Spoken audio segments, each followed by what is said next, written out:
Hello dear, स्वागत करता हूं आप सभी को यूट्यूब चैनल नर्सिंग ज्ञान में। हमारे जितने भी जीएनएम थर्ड ईयर के स्टूडेंट हैं सबको स्वागत करता हूं। और आज का वीडियो बहुत ही हेल्पफुल होने वाला है जितने भी हमारे थर्ड ईयर के स्टूडेंट हैं। तो आज का वीडियो, यह वीडियो नंबर आपका कितने हैं आप लोग समझिए। वीडियो नंबर कितने हैं, यह आपके वीडियो नंबर 2 है। ठीक है, यह सब्जेक्टिव क्वेश्चन का दूसरे नंबर का वीडियो है जिसमें हम लोग शॉर्ट क्वेश्चन को देखने वाले हैं। चलिए, पहला प्रश्न है आपके सामने में, उच्च जोखिम वाली गर्भावस्था यानी हाई रिस्क प्रेगनेंसी।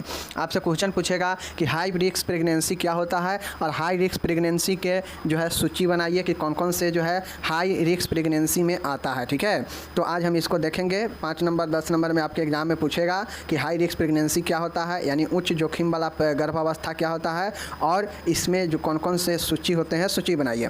तो चलिए, आपसे भी पूछेगा। और एक और क्वेश्चन हम शामिल किए हैं यहाँ पे, आप लोग आगे वो देखेंगे। तो 2 क्वेश्चन के बारे में आज हम पढ़ेंगे और आप लोग भी पढ़िएगा, समझिएगा, आपको बहुत हेल्पफुल होगा। बिल्कुल आसान भाषा में, हिंदी और इंग्लिश दोनों भाषा में है, तो टेंशन नहीं लेना है इंग्लिश वाले को। ठीक है, चलिए शुरू करते हैं।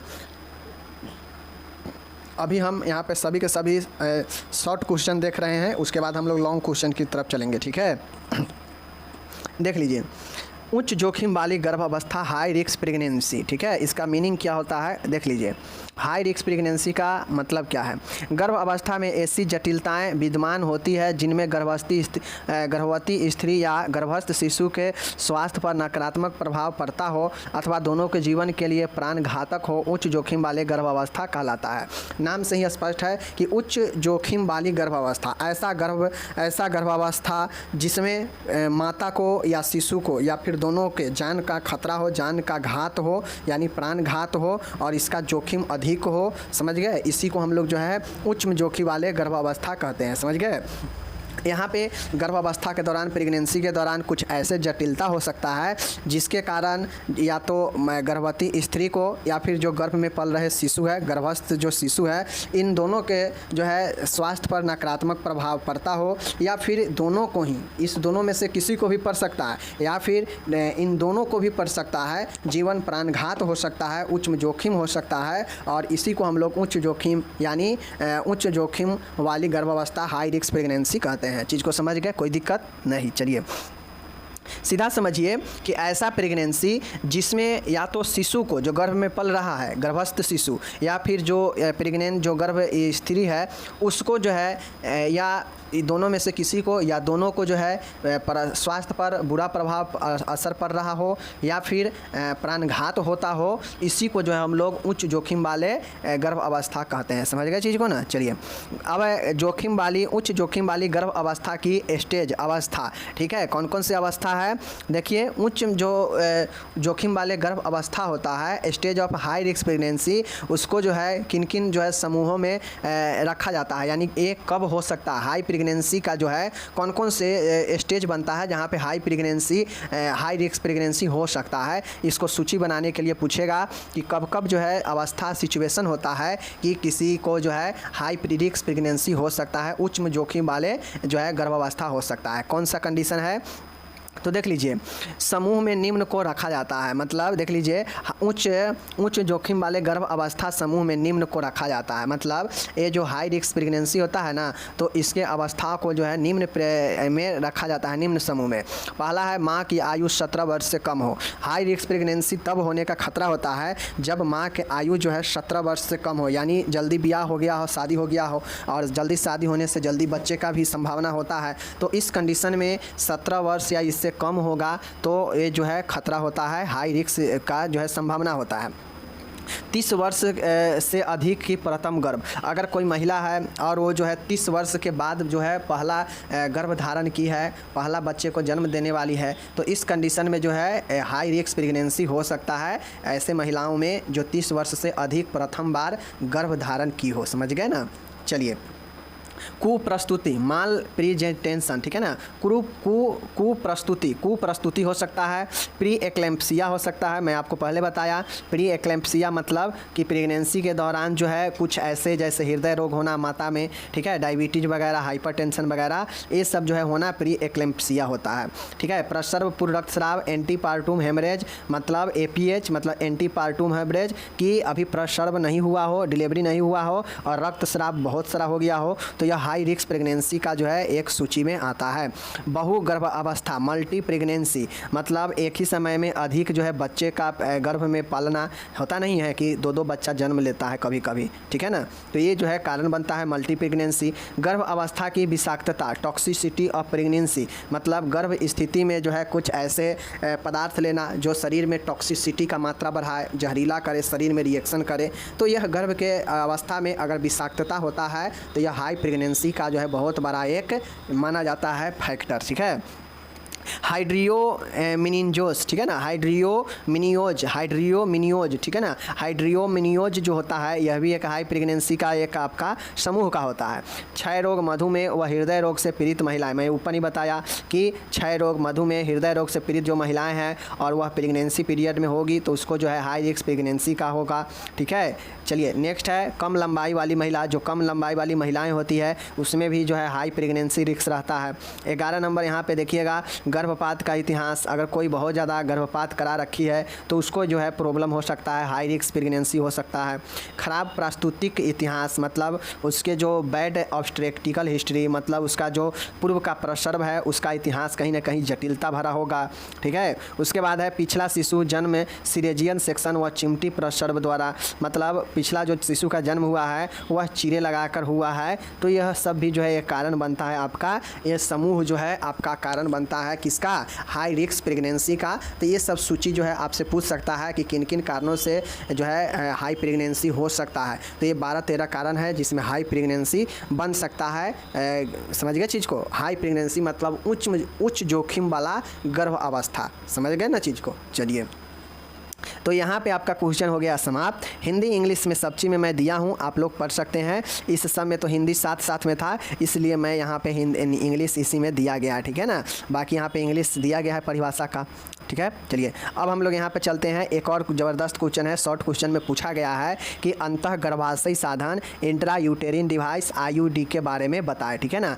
IUD के बारे में इंट्रा यूटेरिन डिवाइस मतलब अंतः गर्भाशयी साधन, ये जो है इसके बारे में 5 नंबर में पूछा गया है। आप लोग जाकर देख सकते हैं, क्वेश्चन बैंक में पता लग जाएगा। तो चलिए हम इसके बारे में देखते हैं कि IUD क्या होता है। ओके चलिए, गर्भावस्था अंतः गर्भाशयी साधन क्या होता है देख लीजिए। इंट्रा यूटेरिन डिवाइसेज गर्भ निरोधक के प्रमुख साधन है। सबसे पहले समझिए कि इंट्रा यूटेरिन डिवाइस जो है यह क्या है, तो यह एक प्रकार का डिवाइस है, यह एक प्रकार का साधन है, उपकरण है जो गर्भ निरोधक का एक साधन है, एक गर्भ प्रेगनेंसी को रोकने वाला एक साधन है, ठीक है, जिनका विस्तृत पैमाने पर उपयोग किया जाता है, जिसका जो है बहुत सारा लॉन्ग जो है आपके पैमाने पर बहुत मतलब विस्तृत में इसको उपयोग किया जाता है, समझ गए।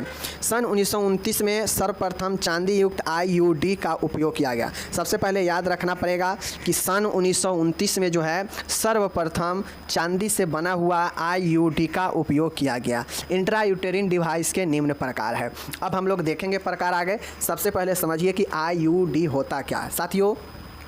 IUD एक डिवाइस है, एक साधन है जो गर्भ को रोकता है, जो गर्भ निरोधक का काम करता है। यह सबसे प्रमुख साधन है, समझ गए, जिसका एक विस्तृत पैमाने पर उपयोग किया जाता है, समझ गए ना। जो सर्वप्रथम 1929 में जो है चांदी से बने हुए IUD का उपयोग किया गया, समझ गए। इंट्रा यूटेरिन जो डिवाइस है IUD, इसका निम्न प्रकार है, मतलब प्रकार नीचे दिया गया है। ओके चलिए देखिए, पहला देखिएगा, पहला जो प्रकार है साधारण IUD या औषधि विहीन IUD होता है। देखिए IUD दो ही प्रकार के होता है, मेनली 2 प्रकार के होता है। पहला है सिंपल IUD या इसी को औषधि विहीन IUD कहते हैं। औषधि विहीन का मतलब होता है कि जिसमें बिना औषधि के हो, यह औषधि के बिना होता है, इसमें औषधि नहीं होता है। जबकि दूसरा जो होगा वह हार्मोनल IUD होता है, ठीक है, हार्मोनल इंट्रा यूटेरिन डिवाइस होता है। तो उसको जो है हम लोग जिसमें हार्मोन का उपयोग करते हैं, कुछ दवाइयाँ का उपयोग करके लगाते हैं, तो वो जो है औषधि वाला IUD होता है या उसे हार्मोनल IUD कहते हैं। लेकिन पहला क्या है, साधारण IUD है या इसी को औषधि विहीन IUD कहते हैं। ओके चलिए, आप पहला वाला में देख लीजिए कि कौन कौन से प्रकार है जो बिना औषधि वाला, औषधि विहीन या साधारण IUD होता है, ठीक है। चलिए हम लोग इसको देखते हैं। पहला देखिएगा कॉपर टी, देख लीजिए ये सब इम्पोर्टेंट है, 200, 300, 350 ये सब आपको लिखना जरूरी है। पहला में देखिएगा कॉपर टी 200 है, कॉपर टी 200 है, ठीक है। चलिए देखिए कॉपर टी 200 का मतलब क्या है, देख लीजिए उपरोक्त सभी IUDs में कॉपर टी सर्वाधिक प्रचलित है। मतलब जो ऊपर दिया गया IUD 200 है यह सबसे ज़्यादा प्रचलित कॉपर टी है, समझ गए। पॉलीथीन निर्मित टी आकार की संरचना के चारों ओर तांबे का पतला तार लिपटा होता है जिसका क्षेत्रफल 200 mm होता है, समझिए। देखिए सबसे पहले ये संरचना समझिए, हमारा गर्भाशय कैसा होता है एक फीमेल का, तो मैं बताता हूँ। एक फीमेल का गर्भाशय जो है लगभग इसी प्रकार के जो है आपके होते हैं, ठीक है। इसी प्रकार के आपके एक गर्भाशय का होता है। इसी में आपका यहाँ पे ग्रीवा भी होता है, ठीक है, यहाँ पे ग्रीवा भी होता है और यहाँ पे योनि भी होता है, ठीक है ना। तो योनि भी होता है और यहीं पे आपके जो है क्या होते हैं, यहीं पे एक आपका गर्भाशय होता है, ठीक है, यहीं पे आपका गर्भाशय होता है। अब ये जो हमारा यूटेरिन होता है, IUD होता है, इसी IUD को इस गर्भाशय में जो है फिट किया जाता है, टी आकार से इसे ऐसे लगा दिया जाता है, ठीक है। और ये एक निर्मित साधन होता है, एक इक्विपमेंट डिवाइस होता है जो टी आकार से जो है बनता है और उसको इसी गर्भाशय में, जो कि गर्भाशय भी टी आकार का होता है, इसमें आसानी से फिट हो जाता है, समझ गए चीज़ को। चलिए अब यह गर्भ को रोकता है, कैसे देख लीजिए। उपरोक्त सभी IUDC में कॉपर टी सर्वाधिक प्रचलित है, आप लोग नाम भी सुने होइएगा। पॉलीथीन से बना हुआ टी आकार की संरचना के चारों ओर, मतलब देखिए इसमें जो कॉपर टी का उपयोग जो किया जाता है उसमें टोटल के टोटल कॉपर से ही बना हुआ नहीं रहता है, क्योंकि सब के सब अगर टोटल कम्प्लीटली कॉपर से ही अगर बना होगा तो काफ़ी भारी हो जाएगा, काफ़ी ज़्यादा पेनफुल रहेगा।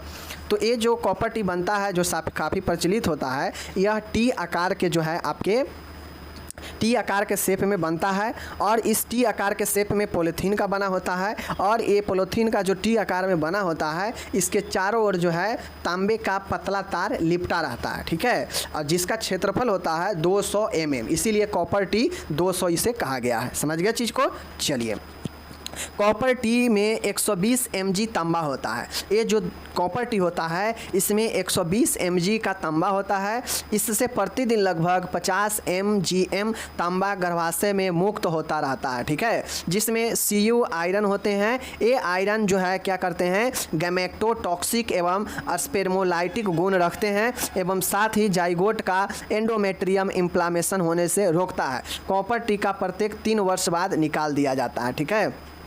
सीधा समझिए, मैं आपको बता देता हूँ। कॉपर टी जो 200 है काफ़ी प्रचलित है, ठीक है। यह पॉलीथीन से बना हुआ जो है टी आकार के शेप में बनता है, जिसके चारों ओर जो है तांबा के एक पतली तार लिपटा हुआ रहता है, जिसका क्षेत्रफल कितना होता है 200 mm होता है। इतना तक से समझ गए। चलिए अब कॉपर टी जो होता है, जो कॉपर टी है 200, इसमें 120 mg तांबा होता है, समझ गए। अब ये जो 120 mg तांबा होता है तो इसमें से प्रतिदिन 50 mgm जो तांबा होता है वह यूट्रस में, गर्भाशय में जो है निकलते रहता है, मुक्त होते रहता है गर्भाशय में। अब गर्भाशय में जो तांबा निकलता है किसी भी प्रक्रिया के द्वारा, तो यह गर्भाशय में जो जेमीटॉक्सिक जो होता है और जो स्पेर्मोलाइटिक होता है इसको गुण को रखता है, यानी स्पर्म को नष्ट करता है और यह जो जेमिनेशन हो सकता है वहाँ पे उसको रोकता है। साथ ही जाइगोट का जो है इंडोमेट्रियम में इन्फ्लामेशन होने से रोकता है। मतलब निषेचन के बाद जो है इंडोमेट्रियम में जो गर्भाशय में फैलोपियन ट्यूब में जो आपका निषेचन होता है, उस निषेचन को क्रिया को इंडोमेट्रियम में इन्फ्लामेशन नहीं होने देता, क्योंकि हम लोग जानते हैं इंडोमेट्रियम गर्भाशय का आंतरिक परत है और आंतरिक परत में ही बच्चा जो है क्या होता है, पलता है, ठीक है ना। तो वहाँ पे अगर गुण को नहीं मारेगा, नहीं नष्ट करेगा तो क्या होगा, बच्चा जन्म ले लेगा, विकसित हो जाएगा, तो फिर कॉपर टी लगाने का कोई फायदा नहीं है। तो मुख्यतः कॉपर टी इसीलिए लगाया जाता है कि कॉपर टी जो है प्रतिदिन जो होता है कुछ न कुछ मात्रा में यूट्रस में जो है कॉपर टी का जो मतलब उसका प्रभाव है वह छोड़ते रहता है प्रतिदिन यूट्रस में। तो 120 mg वाला जो तांबा लगा होता है वह प्रतिदिन 50 mgm तांबा जो है यूट्रस में अपना प्रभाव छोड़ते रहता है, जो क्या करता है कि जीमोटॉक्सिक और स्पर्मोलाइटिक गुण रखता है। यह कॉपर जो तांबा वाला आयरन वाला होता है, ठीक है, और यह जाइगोट को इन्फ्लामेशन होने से रोकता है, जिससे जो है क्या होता है कि यह गर्भ निरोधक का काम करता है, समझ गए। कॉपर टी प्रत्येक 3 वर्ष बाद निकाल दिया जाता है। समझ गए, मतलब एक बार अगर कॉपर टी नहीं लगाए तो 3 वर्ष के बाद निकाल दिया जाता है। ओके, अब बी नंबर का देखिए, कॉपर टी 300A है। ठीक है, कॉपर टी 300A है। देखिएगा, पहला क्या देखें, कॉपर टी 200। कॉपर, यह भी कॉपर टी है, परंतु इसका क्षेत्रफल 380 mm होता है। ठीक है, देखिए जिसका जितना क्षेत्रफल है उतना उसका नाम है। यहाँ पे 200 था तो 200 mm इसका क्षेत्रफल था। ठीक है, सारा खेल क्षेत्रफल का ही है। यहाँ भी 300A है, 380A है, तो यहाँ पे भी 380 mm इसका जो है क्षेत्रफल है, इसीलिए इसका नाम इतना दिया गया है। ठीक है, इसमें कॉपर टी के ऊपर बेरियम होता है। इसमें कॉपर टी के ऊपर जो है बेरियम लगा होता है जो कि रेडियो एक्टिव होता है, अतः एक्सरे द्वारा इसकी स्थिति का पता लगाया जा सकता है। इसे प्रत्येक 10 वर्ष पश्चात अलग कर दिया जाता है। ठीक है, मतलब ये जो 380A वाला जो कॉपर टी होता है ना, इसका क्षेत्रफल 380 mm होने के कारण इसका नाम 380A दिया गया है। और इसमें जो कॉपर टी होता है, इस कॉपर टी के ऊपर जो है क्या होता है कि बेरियम लगा होता है, और बेरियम रेडियो एक्टिव तत्व होता है। और ये जो है इसीलिए इसके द्वारा जो है एक्सरे का जो है तुरंत करके पता लगाया जाता है इसके स्थिति का कि कैसा है। ठीक है, और इसका जो है प्रत्येक 10 वर्ष पर इसे निकाल दिया जाता है। ओके ना, चलिए अब यहाँ पे हम लोग देखते हैं मल्टी लोड 250। मल्टी लोड 250 याद रखिएगा, सी नंबर का। यह भी कॉपर टी के समान ही होती है। इससे प्रतिदिन Cu कॉपर आयरन मुक्त होते रहते हैं। इसे भी प्रत्येक 3 वर्ष में बदल दिया जाता है। देखिए मल्टी लोड 250 अगर आपके सामने में दिखेगा, मल्टी लोड 250, समझ जाइएगा कि यह कॉपर टी का एक प्रकार है। कॉपर टी कहीं एक समान है जो कि गर्भ निरोधक का ही काम करता है, और इससे जो है प्रतिदिन कॉपर आयरन मुक्त होते रहता है यूट्रस में, जिससे जो है गर्भ निरोधक का काम होता है। और बाकी यह 3 वर्ष में इसको भी बदला जाता है, कॉपर टी 200 के समान। ठीक है, अब यहाँ पे हम लोग देखेंगे मल्टी लोड 375 है। मल्टी लोड 375 का मतलब क्या है कि इसका क्षेत्रफल 375 mm होने के कारण इसे मल्टी लोड 375 नाम दिया गया है। इसे प्रत्येक 5 वर्ष में बदला जाता है और इसे लगाया कहाँ जाता है, यूट्रस में। समझ गए, चलिए अब यहाँ पे दूसरा है। पहला तो हम लोग पढ़ा दिए कि साधारण कॉपर टी या साधारण जो है औषधि विहीन कॉपर टी। अब हम लोग यहाँ पे देखेंगे हार्मोन युक्त IUD या हार्मोन युक्त जो है इंट्रा यूटेरिन डिवाइस। ठीक है, देख लीजिए हार्मोन युक्त में कौन सा है, पहला है प्रोजेस्टेरोन। ठीक है, प्रोजेस्टेरोन। ठीक है, प्रोजेस्टेरोन याद रखिएगा, प्रोजेस्टेरोन। ठीक है, देख लीजिए यह हार्मोन युक्त IUD होता है। यह हार्मोन युक्त IUD होता है। इसमें 38 mg प्रोजेस्टेरोन रहता है। इसे प्रतिदिन लगभग 65 mgm है सीक्रेट होता है। हार्मोन शरीर में जो है विसंजित होते रहता है, जिसके कारण गर्भधारण नहीं हो पाता है। यह विधि अधिक प्रचलित नहीं है। ठीक है, देखिए नाम से स्पष्ट है, प्रोजेस्टेरोन।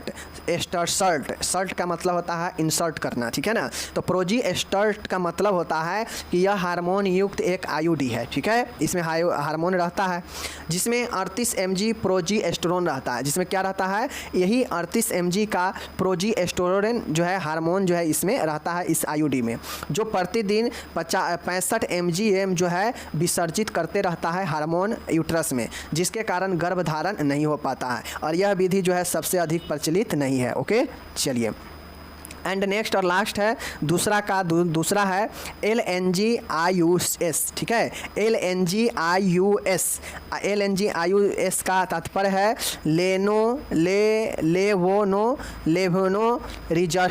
Intrauterine system. ठीक है ना, लिवोनो देख लीजिए, लिवोनर जेस्ट्रल इंट्रायूटेरिन डिवाइस। ठीक है, लिवोनर जेस्ट्रल इंट्रायूटेरिन डिवाइस सिस्टम। ओके, याद रखिएगा, LNG, L फॉर लेनेवोर। ठीक है, लेनेवो, N फॉर नोड और G फॉर जेस्ट्रियल। ठीक है, जेस्ट्रल IUS इंट्रायूटेरिन सिस्टम याद रखिएगा। थोड़ा ये नाम डिफिकल्ट आपको लग सकता है, 1-2 बार पढ़ लीजिएगा।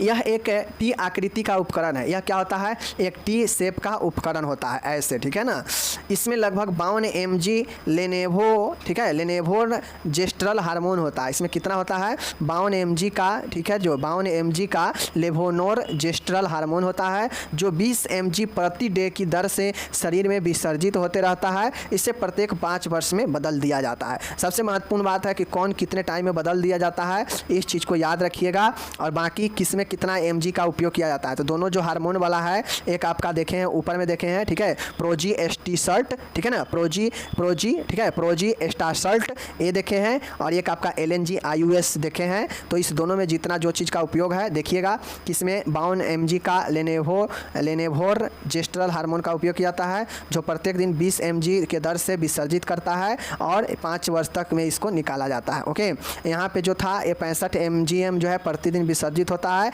और 38 mg का इसमें प्रोजेस्टेरोन रहता है, जो प्रत्येक दिन 65 mgm शरीर में क्या करता है, विसर्जित करता है, जिससे गर्भधारण नहीं हो पाता है, और यह प्रचलित विधि नहीं है हार्मोन युक्त वाला। ठीक है, तो दोनों बता दिए। और बाकी ऊपर वाला में आपका कितने था, 4 था, multi load 375, multi load 250, copper T 380 है, और कॉपर टी 200 ए। ठीक है, तो मैं आपको बता दिया, आप लोग साधारण वाला और हार्मोन वाला दोनों याद कर लीजिएगा। 5 नंबर में प्रश्न पूछा जाता है IUD के बारे में, तो लिख दीजिएगा। ओके, मिलेंगे अगले वीडियो में, तब तक धन्यवाद, टेक केयर, बाय बाय।